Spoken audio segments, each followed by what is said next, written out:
Hello tout le monde, bienvenue dans cette nouvelle vidéo.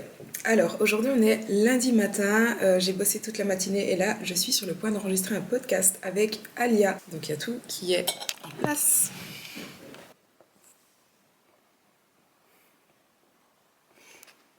Donc on va parler en fait de l'importance de tenir un fichier de suivi ou en tout cas de prendre note de tout ce qu'on fait, de nos données, de nos progrès, etc. et de l'utilité en fait de faire ça. Donc vous pourrez très prochainement l'écouter sur le podcast de la team, il y a toujours les liens dans la barre de description. Et sinon aujourd'hui honnêtement j'ai vraiment pas grand chose à vous filmer parce que j'ai juste cet après-midi une séance d'acupuncture et c'est tout. Aujourd'hui je ne pense pas m'entraîner donc voilà. Super intéressant. Mais du coup, je pense que je vais en profiter pour vous parler de comment réaliser une recomposition corporelle. C'est très difficile de progresser et de continuer à s'améliorer et à avancer dans la bonne direction si on ne sait pas où on va. Mais si on fait sans savoir si ça marche, en fait, ça sert à rien. Je pensais que mon adhérence, elle était à 80% et en réalité, mon adhérence, elle est à 45%. Tenir responsable envers quelqu'un d'autre, comme tu viens de dire, on paye quelqu'un ou faut aussi se dire, le coach investir en vous, donc il investit du temps, il investit des efforts, donc ouais, vous n'avez pas envie, des fois on n'a même pas envie de décevoir la personne, mais ça peut aussi être envers soi-même, simplement en fait tenir ses engagements et se dire ok, bah, je me suis mis ces objectifs, je me suis mis ce plan, bah, je vais le respecter pour moi. Comme je vous ai dit, moi je traque absolument tout, et à l'époque en fait je m'étais construit justement mon fichier de suivi Excel hyper complet. Si vous voulez prendre en fait note de tous vos progrès, de tous vos paramètres, tous les paramètres dont on vient de parler, le fichier de suivi est disponible sur feedbychloé.com. C'est que justement, on a tendance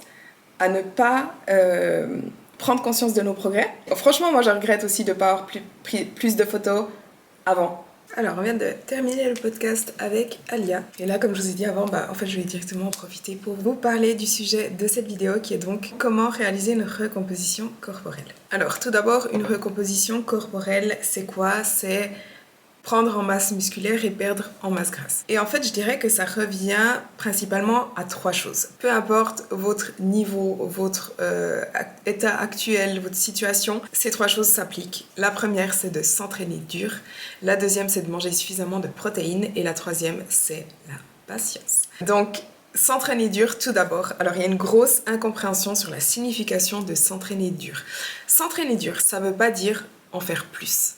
Souvent les gens ils se disent je dois m'entraîner plus dur, donc je dois m'entraîner plus souvent, je dois m'entraîner plus longtemps, je dois faire plus d'exercices, je dois faire plus de volume, il faut que je sois absolument épuisée à la fin de mes entraînements, que je sois à bout de souffle durant mes entraînements, que je transpire, que j'ai des courbatures, etc. Mais en fait s'entraîner dur ça veut pas du tout dire ça. S'entraîner dur ça veut dire s'entraîner avec suffisamment d'intensité. Et suffisamment d'intensité, c'est-à-dire aller à un RPI de 8 ou 9. Et ce que j'entends par là, c'est que vous devez adapter vos charges au nombre de répétitions pour que les charges que vous choisissiez, vous soyez capable de faire max 1 à 2 répétitions de plus. Je vais vous donner un exemple. Vous devez faire 3 séries de 10 reps de squat.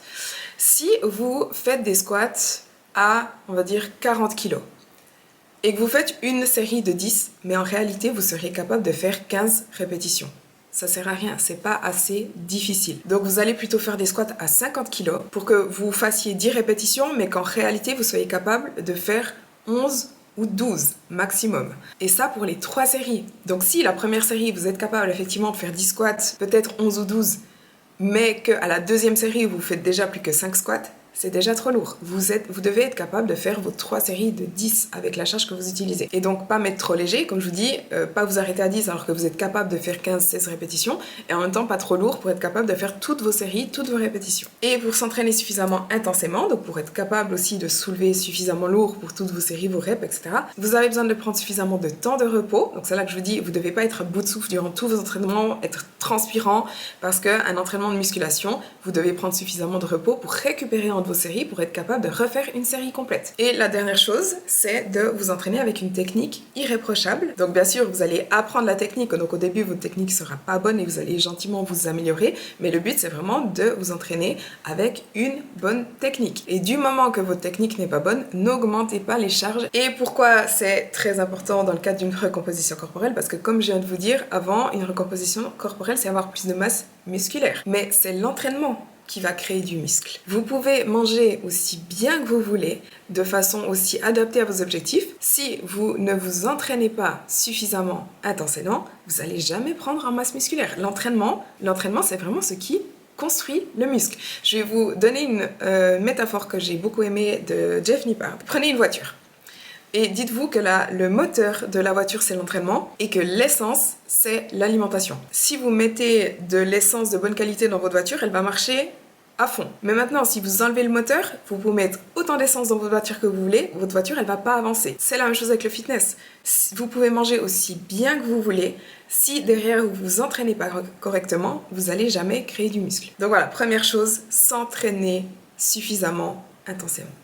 La deuxième, comme je vous ai dit, manger suffisamment de protéines. C'est vraiment ce qui va vous aider à prendre en masse musculaire et à perdre en masse grasse. Les acides aminés des protéines vont permettre de créer des cellules musculaires et les protéines ont aussi un effet de satiété élevé, ce qui vous permet d'avoir moins de sensation de faim, et la TEF des protéines est également plus élevée, ce qui veut dire que votre corps va dépenser plus d'énergie, disons, pour assimiler les protéines. Donc en ce qui concerne les protéines, assurez-vous d'avoir un apport de 2 à 2,5 grammes par kilo de poids du corps, et attention aux personnes qui sont végétaliennes ou végétariennes de vous assurer de consommer tous les acides aminés et principalement suffisamment de leucine. Et la troisième chose, donc, c'est d'être suffisamment patient.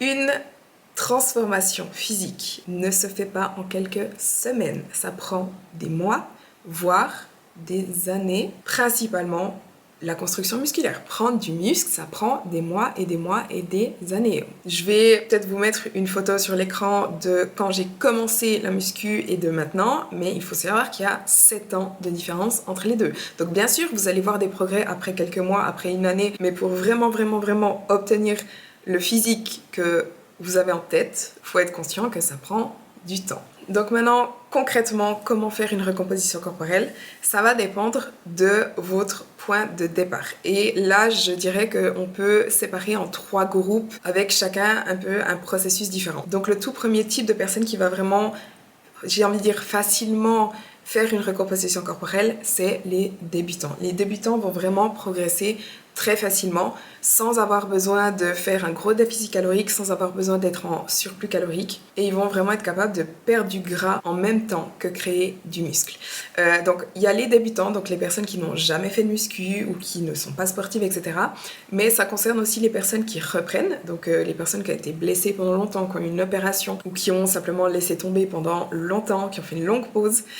Mais ça concerne aussi, je dirais, les personnes qui peut-être vont régulièrement à la salle, mais qui ne s'entraînent pas avec implication, avec intention et avec intensité. Ces personnes-là, dès le moment où elles vont commencer d'optimiser leur nutrition et leurs entraînements, vont aussi pouvoir prendre du muscle et perdre du gras en même temps. Et pour ces personnes-là, comme je vous ai dit, on n'a pas forcément besoin de faire un gros déficit calorique ou d'entrer en gros surplus. Souvent, rester à maintenance, ça suffit, mais ça va peut-être juste demander de restructurer la répartition des macros, principalement augmenter les protéines, donc s'assurer d'avoir une bonne répartition des macros, et bien sûr, de s'entraîner avec intensité, comme je vous ai dit avant. L'entraînement, ça va s'appliquer aux 3 groupes. Hein.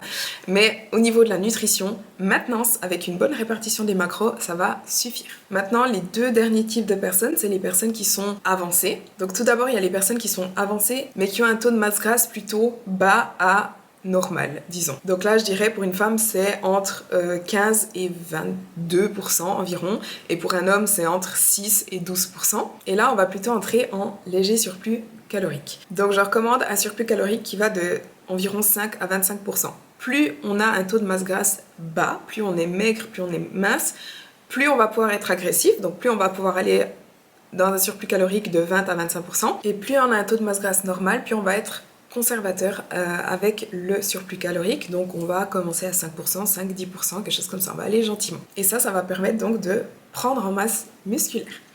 Et le dernier type de personnes, c'est aussi les avancées, mais ça, c'est plutôt les personnes qui sont en léger surpoids ou en surpoids. Donc une femme qui est entre 25 et 30% de masse grasse, et pour un homme qui est entre, disons, 15 et 20% de masse grasse. Et là, ces personnes-là vont plutôt entrer en déficit calorique pour perdre plutôt de la masse grasse. L'entraînement, ça change pas. L'entraînement toujours aussi intense que possible pour quand même essayer de prendre en masse musculaire. Mais on va entrer en déficit calorique pour perdre un peu en masse grasse. Et pour le déficit calorique, on va diminuer entre 15 et 25% ses calories. Là aussi, plus on a à perdre, plus on va être agressif avec le déficit. Moins on a à perdre, plus on va aller gentiment. Donc voilà, au final, c'est vraiment une question d'entraînement, de patience et léger déficit ou léger surplus selon notre point de départ. Mais si on applique ça, au fil du temps, on va progresser, on va pouvoir observer une recomposition corporelle.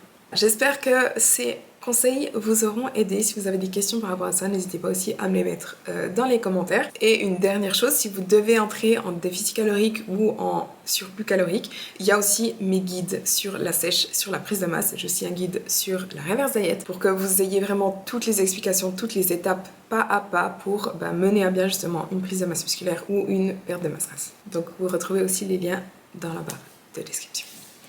Voilà. Sinon, là il est 12h30, je vais manger et j'irai à ma séance d'acupuncture cet après-midi. Et voilà pour aujourd'hui. J'ai franchement pas mal de boulot, du coup je me suis fait un truc hyper simple. Donc c'est une salade de thon avec des edamame, de la pomme, du cottage cheese, des graines de courge, un peu d'huile de noix et des épices. Et je vais manger ça avec 2 tranches de pain grillé. Voilà.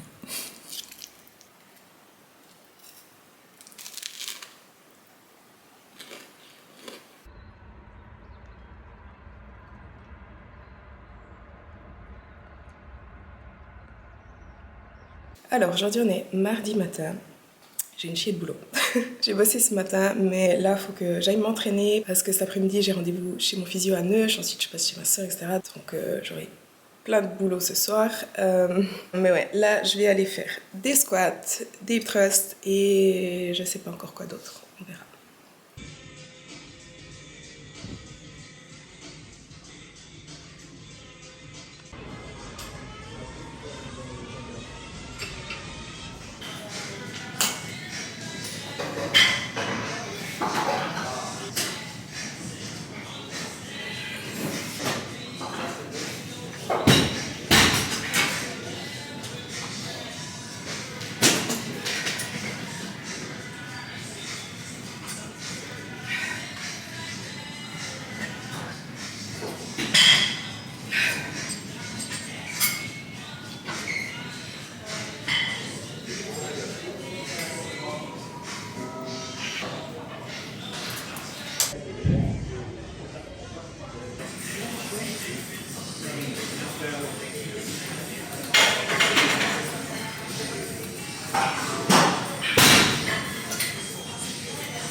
Bon, c'était pas mon meilleur entraînement, je dois dire. J'étais pas très réveillée. J'ai fait des squats à 75 kg, mais j'aurais bien voulu aller à 80, mais bref, je voulais pas me blesser, j'ai un petit peu mal partout aussi, fait des tensions, bas du dos, j'avais un peu mal à la cheville. Donc le physio cet après-midi, j'en ai vraiment besoin. Ouais, du coup, je faisais juste filmer squat et hip thrust. J'ai aussi fait des fentes bulgares, des kickbacks et j'avais pas le temps de faire plus. J'aurais bien voulu faire du cardio, mais il est déjà 12h30 et je dois partir dans 1 heure et je dois encore manger et me doucher. Alors il faut que je parte, mais je viens de recevoir un colis Nutri. Je voulais juste vous montrer ce que j'ai reçu ce mois, enfin ce que j'ai commandé. Donc tout d'abord j'ai pris le mix à pancake, le Fit Pancake. J'adore ce mix parce que non seulement il est sans gluten, ce qui est très bien pour moi, il est vegan, il n'y a pas de sucre, pas d'édulcorant, il est riche en protéines naturellement puisqu'il contient de la farine d'amande, donc il n'y a pas de protéines en poudre. Et du coup j'adore l'utiliser pour faire des pancakes, des gaufres, des mug cakes, etc. J'ai repris aussi du coenzyme Q10 puisque je me supplémente en coenzyme Q10. J'ai pris de l'arginine parce que je prends de l'arginine avant mes entraînements.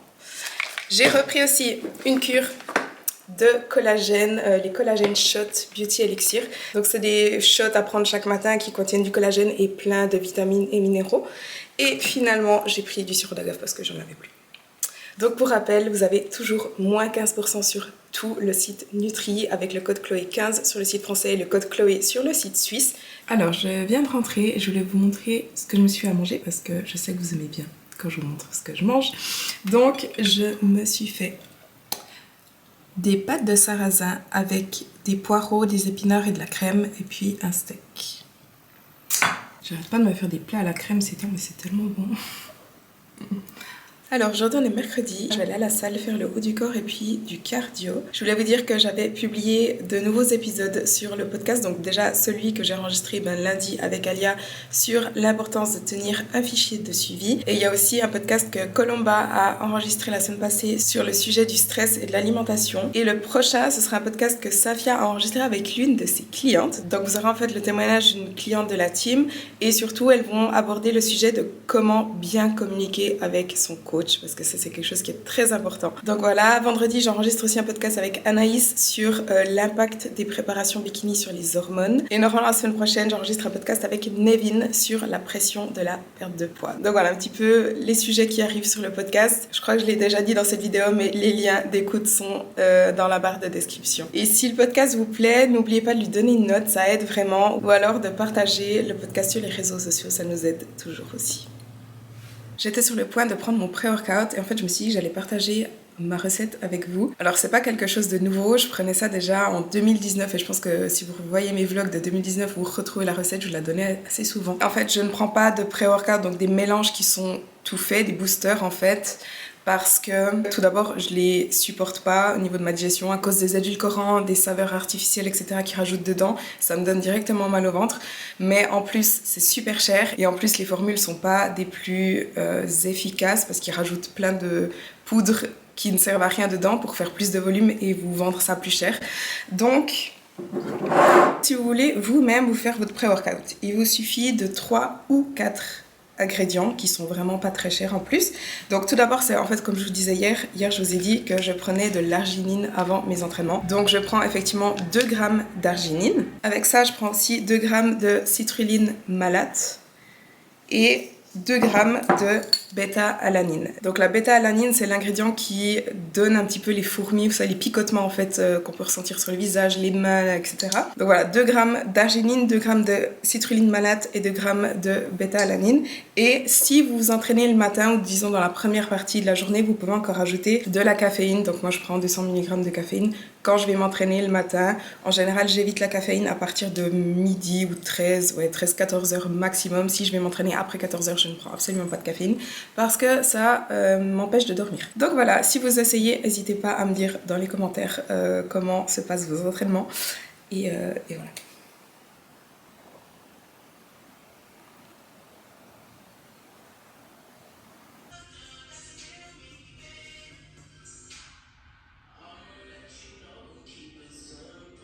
Alors aujourd'hui on est vendredi, j'ai rien filmé depuis mercredi parce que en fait cette vidéo je devais vous mettre plein de trucs cool dedans et j'ai tous mes plans qui sont annulés. Donc hier je devais faire un shooting qui a été annulé parce que le photographe était malade. Aujourd'hui je devais enregistrer un podcast avec Anaïs, elle a dû déplacer aussi, ce qui est pas plus mal parce que moi je suis en train de tomber malade aussi, donc je parle un peu avec le nez. Et ah oui d'ailleurs ce soir je devais aussi aller au ciné mais finalement je vais demain soir, enfin bref. Donc en fait là je vous fais juste un clip pour terminer la vidéo tout simplement. Là je vais aller m'entraîner, je vais aller faire le bas du corps. Et je voulais encore juste vous rappeler une chose, si vous vouliez commander un t-shirt ou un hoodie ou un pull ou une tasse Team Fit by C, vous avez plus que 2 jours pour le faire si vous regardez cette vidéo le jour où elle sort. Donc vous avez jusqu'au 21 novembre pour commander, pour encore recevoir votre commande avant Noël. Et surtout, j'ai pas encore décidé si je continue avec les produits, donc c'est peut-être même votre dernière chance d'avoir un des produits. Bref, j'espère que cette vidéo vous a plu. Si c'est le cas, n'oubliez pas de liker la vidéo et de vous abonner à ma chaîne si ce n'est pas encore fait. Et on se voit dans la prochaine vidéo.